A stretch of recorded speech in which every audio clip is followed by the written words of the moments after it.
My husband asked me for a divorce on a Tuesday. He told me not to make it weird with his friends. I said, okay. Then I married his best friend on Wednesday. My name is Claire. I'm 31 years old. And I need to tell you exactly how this happened, because I promise you, it's not what you think it is. Dean and I had been married for 4 years. 4 years of birthday parties I threw for his friends. 4 years of holiday dinners I planned. 4 years of showing up, fully, completely, without question. So when he sat down across from me one Sunday afternoon with a ham sandwich in his hand and told me he wanted a divorce, plain, calm, between bites, like he was reading something off a grocery receipt, I didn't scream. I didn't cry. I just set my fork down and listened. I've been thinking, he said, and I think we should get divorced. I already called a lawyer. We can sign Tuesday. I looked at the crust of his bread. He always left the crust. Every single time. I said, Tuesday, yeah. I'll clear my afternoon. He said it was mostly paperwork. Shouldn't take long. I asked if there was someone else. He said no. He just hadn't felt it in a long time. And that, honestly, I should have noticed by now. I want you to sit with that for a second. I should have noticed. Like 4 years of my life was a math problem I'd failed to solve. Like the ending was obvious and I was just too slow to read it.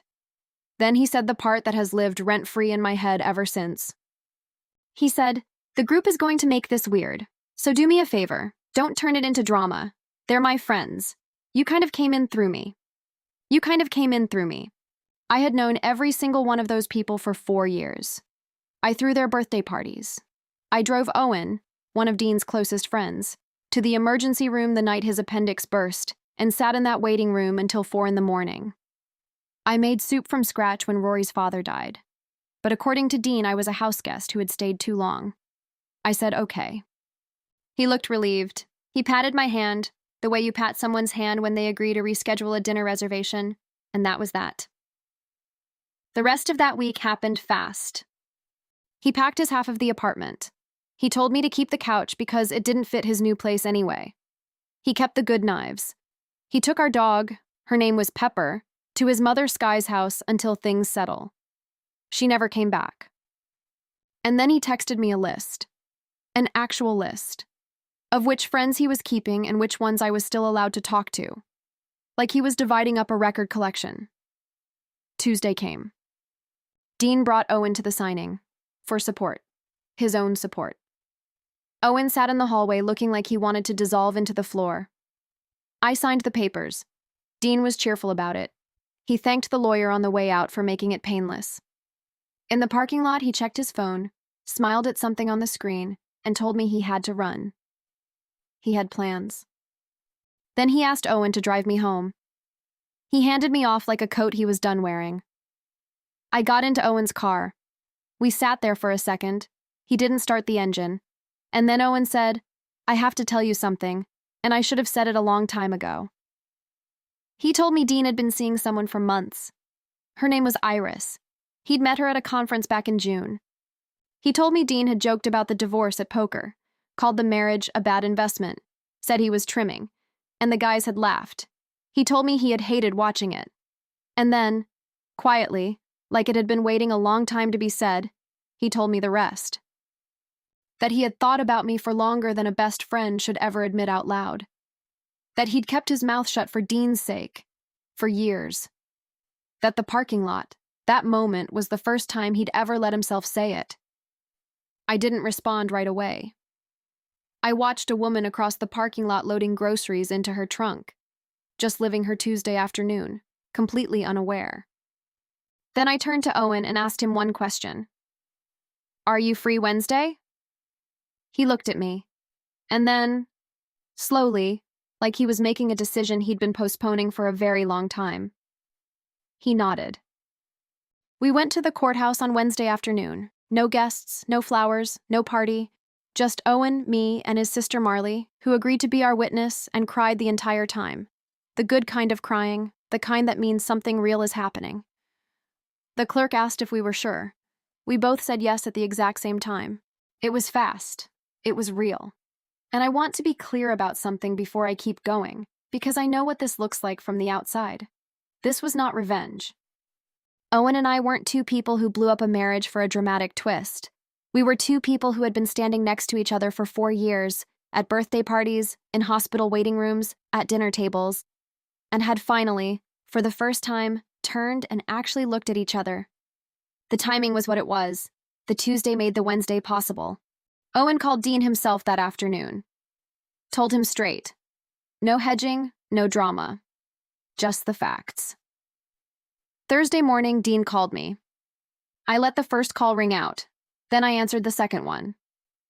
Calm. The way you answer a number you don't quite recognize. Hey, Dean. His voice came through tight and hot. You married Owen. On a Wednesday. You said Tuesday was for the divorce. Wednesday was open, I said. He's my best friend since we were 9 years old. I know, I said. You told me they were your friends. I only kept one. He started yelling then, about loyalty, about how everyone was going to see this as a revenge stunt, a calculated move to humiliate him. I let him finish. Then I said, Dean, you sat there with a sandwich in your hand and told me 4 years was a bad investment. You handed me off in a parking lot because you had a date that night. I didn't take anything from you. You put it on the curb. He went quiet. Then he tried a different angle. The guys are on my side. Nobody is going to talk to you again. That's fine, I said. I married the only one I wanted to talk to. He showed up at our apartment that evening, our apartment now, and banged on the door like he still had a claim to something behind it. Owen opened it. Dean stood in the hallway. He looked at Owen, then at me, then at the ring on my hand. How long has this been going on behind my back? Owen didn't raise his voice. He said, Nothing was going on. I divorced your wife on Tuesday and you told me to drive her home, so I drove her home. That's the whole story. Dean turned to me. You did this to hurt me. That's all this is. No, I said. I did it on Wednesday because you did that on Tuesday. The part where it hurts you was free. He opened his mouth to fire back, and then his phone rang. He looked down at the screen. Something in his face shifted, dropped. He muttered something about handling it later and left without closing the door. Owen and I both knew that wasn't the end. Dean doesn't lose quietly. He rewrites the story until he's the victim, so we got ahead of it. That night, we sat at the kitchen counter with our phones and the real list, not Dean's list, the one he'd texted me telling me who I was allowed to keep. The real one. All 8 people in that friend group. I didn't beg. I didn't cry. I didn't ask anyone to pick a side. I just told them the truth. The same way Dean told me his truth over that sandwich. Plain, calm, factual. Dean had been seeing someone for months. He joked about the divorce at poker. He called the marriage a bad investment. The guys laughed. Some people got quiet. Some asked questions. None of them hung up on me. Owen called Rory first. Rory had actually been at that poker game. He put him on speaker so I could hear. After a minute of small talk, Owen asked it straight. Did you laugh when he called our marriage a bad investment? The line went quiet. Then Rory said, I didn't laugh, but I didn't say anything either. And that's worse. I know it. He kept going. He said he'd watched Dean talk over me at dinner for years, make little jokes about my cooking or my job, and nobody ever called him on it, because that's just how it was. Dean picked the restaurants. Dean picked the plans. Dean decided who was in and who was out. They just let him run things. I'm not picking Dean's side, Rory said. Not after what I watched and said nothing about. Something loosened in Owen's shoulders after that call. But while we were making our calls, Dean was making his. He was calling the same people. Sometimes minutes after we did, sometimes before. In his version, Owen had been sneaking around behind his back for months. In his version, I planned the wedding as a calculated move to humiliate him. And here's the thing about Dean. He wasn't yelling on those calls. He was sad. He performed sadness like a part he'd been rehearsing all week. His voice cracked at exactly the right moments. I just feel so blindsided. I trusted them both more than anyone. If you didn't know the real story, you would believe him. Then a text came in from Young. Dean just called me. He was crying. He told me you and Owen were having an affair the whole time. Is that true?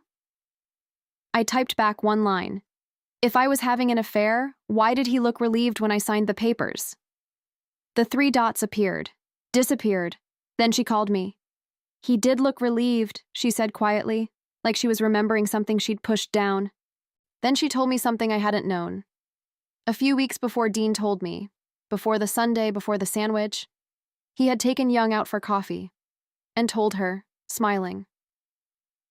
I remember thinking that was weird, she said. But Dean always seemed to have everything figured out, so I just assumed the smile meant it was the right call. I told her what he said to me, that I should have noticed sooner, like it was my fault for trusting him.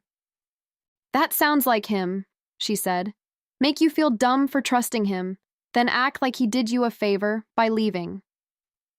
She said she was done taking his calls. By Thursday night, the group was cracking, but not the way Dean planned. 3 people had gone quiet on him. 2 of his college friends were still firmly in his corner. The rest were doing the math. And the math wasn't adding up. Then Owen's phone buzzed with a text from his sister Marley. He read it. His face changed. He turned the phone toward me. Dean came to see me today. Sat in my living room for an hour. He cried. He told me Owen is making the biggest mistake of his life. He asked me to talk Owen out of it. I read it 3 times. Dean had gone to Marley, had sat in Owen's sister's home, the woman who stood as our witness, and cried and asked her to turn Owen against his own marriage. Owen's jaw tightened. He's not fighting us, he said quietly. He's trying to take everything I have left. There was one more thing Dean took, or tried to. He told his mother I had called her, screaming, threatening to take Pepper back by force.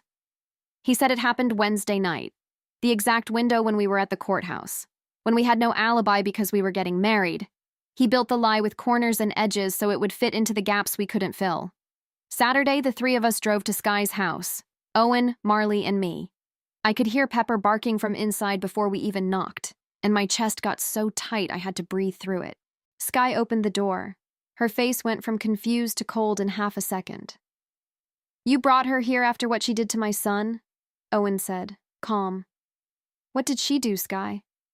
She broke his heart. She married his best friend to humiliate him, and she called me screaming Wednesday night. I stepped forward, not aggressive, just close enough that she had to look at me directly. Sky, I never called you. Not Wednesday, not any other day. You can check your phone right now. There's no call from me. She hesitated. I watched something move behind her eyes. She genuinely believed it had happened. Dean had told his own mother a story so convincing she had a memory of a phone call that never took place. She said, He told me you were unstable. He said you threw things at him when he asked for the divorce. I said okay, I told her. That's what I said. Ask Owen. He was there for the signing. I didn't raise my voice once. Owen backed me up. Marley stood behind us, steady and silent. Sky pulled her phone out of her pocket. She scrolled. She didn't say anything. Then, there's no call. Wednesday or any other day. A long pause. He told me not to give you the dog back. He said if you came, I should call him first. But he also told me the divorce was mutual and you were fine with it. Now I'm hearing 3 different stories and none of them match. I just want my dog, Sky. She stared at me for a long moment. Then she opened the door wider and stepped aside. She's in the back room. She sleeps on Dean's old jacket. A pause. She misses you. Pepper came running before I even made it to the hallway. She jumped on me and wouldn't stop. I sat down right there on the floor and held her, and I cried. Really cried. For the first time since the Sunday with the sandwich. Owen knelt beside me. Marley stood in the doorway, and Sky stood across the room with a look on her face I'd never seen from her before. Shame. He lied to me too, didn't he? She said, quietly. Not a question. She told us to take her. She's yours. She was always yours. Then she stopped us at the door. I raised him better than this, or I thought I did. She looked at Owen. You're a good man. You always were. I'm sorry it took me this long to say it. Sunday morning, a group text from Dean. All 8 people, including us. Long, careful, every word chosen. He'd been reflecting. He was worried about Owen. He thought I had manipulated Owen during a vulnerable moment. He wanted everyone to get together Friday night, face to face. The way we've always handled things. He picked the restaurant. He set the time. He framed the reason. By doing that, he made himself the host, and everyone else the audience. I told Owen I didn't want to go. We didn't owe anyone a courtroom. Owen shook his head. If we don't go, he wins the room. He tells everyone we were too guilty to show up. That becomes the story. The empty chairs. Rory called that afternoon. Dean's been rehearsing. He's got a whole speech. Nobody has to feel bad about laughing at his jokes if he's the victim. Young called that night. You show up and you break the pattern. That's all you have to do. Friday, 6:50 p.m. The restaurant was exactly the kind of place Dean always picked. Low lighting, wood tables, a menu with too many options. The kind of room where he could hold court. Dean sat at the head of the table. Rory at the far end, arms crossed, watching the door. Young in the middle, calm, hands folded. 2 college guys flanking Dean. The rest looked uncomfortable. Dean saw us walk in. For half a second, just half a second, something like surprise crossed his face that we'd actually shown up.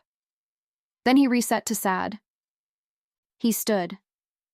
I'm glad you came, he said to Owen. Not to me, like I was furniture Owen had brought along. Owen pulled out my chair, waited until I was seated, then sat beside me, shoulder to shoulder. Dean talked for a long time, every sentence laying a brick. He said they'd grown apart, a polite way of saying he stopped caring and expected me not to notice. He said he'd handled the divorce with respect, a polite way of saying he told me over a sandwich he wasn't coming back. He said he was hurt. He said his best friend hadn't waited, hadn't given him a chance to process. His eyes were wet, just wet enough. Never quite crying, just that shine that makes people lean in. He was good at this. I'd watched him do it for 4 years and never seen it clearly until I was sitting on the other side of it. He finished. Let the silence settle. Then he looked at Owen, his face going soft. I just want my friend back, man. That's all I want. Everyone looked at Owen. This was the moment Dean had built toward. The moment Owen was supposed to crack under 20 years of friendship. Owen let the silence sit. Let it get uncomfortable. Then, plain and calm. You called our marriage a bad investment at poker. You laughed about it. You told the guys before you told your wife. Dean blinked fast. That's not what happened. Owen turned his head and looked at Rory. The whole table followed his eyes. Rory cleared his throat. It is what happened. His voice was quiet, but it carried.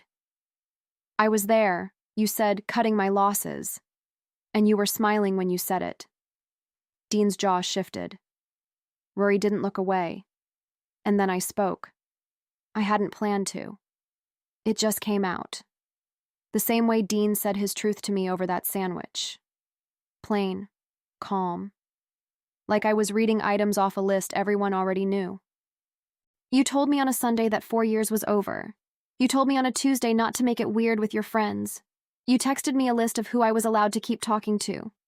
You took my dog to your mother's and never brought her back. You told your mother I called her screaming. I never called her. You told Marley I threatened Sky. I never threatened anyone. Sky gave me the dog back Saturday because she checked her phone and there was no call from me. You had someone else for months. Her name is Iris. Owen told me. You told Owen. You bragged about it. The table went dead silent. The kind of silent that happens when a room full of people all realize at the exact same moment that they're hearing something that cannot be argued with. Dean's mask didn't crack. It broke. His voice went tight and sharp. This is exactly what I'm talking about. She's turning everyone against me. This is what she does. And that was when Young spoke. She hadn't said a word all night. Her voice was quiet, but it cut through Dean's noise like a knife through still water. Dean, when you told me about the divorce, you were smiling. You said it was the easiest thing you'd ever done. Those are your words. I wrote them down because something about it bothered me. The room shifted. I felt it happen.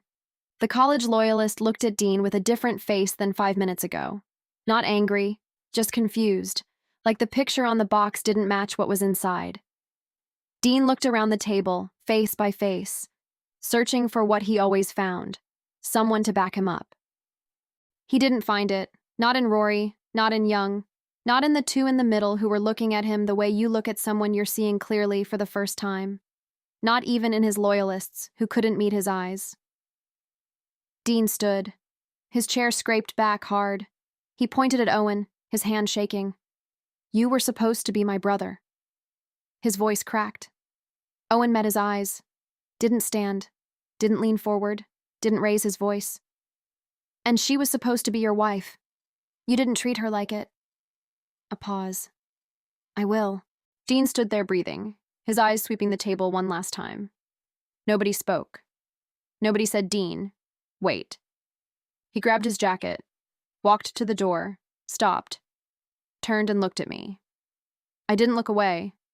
I didn't smile. I gave him nothing. He looked for a long time.